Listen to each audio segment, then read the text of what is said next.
On les imagine sauvages, casques à cornes sur la tête, hurlant à l'assaut des villages. Mais la vérité est tout autre. Les Vikings étaient bien plus que des pillards.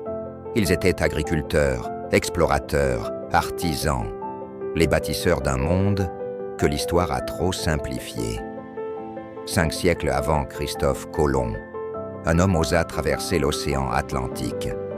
Leif Erikson, fils d'Éric le Rouge, atteignit les côtes du Vinland, l'actuelle Terre-Neuve. Une expédition audacieuse, effacée par le temps, mais gravée dans la légende.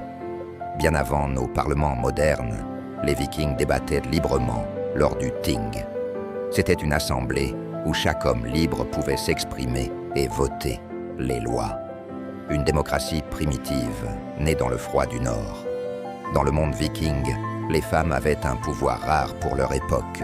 Elles pouvaient hériter, divorcer, diriger des terres et parfois combattre. Les sagas racontent le nom de Langenthal, une femme devenue chef de guerre. Aucun casque viking retrouvé n'a jamais eu de cornes. Ce mythe est né au XIXe siècle, dans les opéras de Wagner. L'imaginaire romantique a remplacé la réalité historique. Grâce à leurs dracars, les Vikings dominaient les mers. Leurs navires, flexibles et rapides, pouvaient naviguer sur l'océan comme dans les rivières. Ils lisaient les étoiles, suivaient la lumière du soleil et traversaient les tempêtes. Odin, Thor, Freyja, Loki. Les Vikings vivaient sous le regard de leur dieu. Mourir avec bravoure, c'était rejoindre le Valhalla, un paradis réservé aux héros tombés au combat.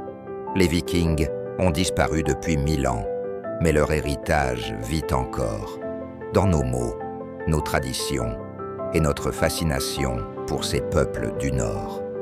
L'histoire des Vikings n'est pas seulement celle du passé, c'est celle de la persévérance humaine.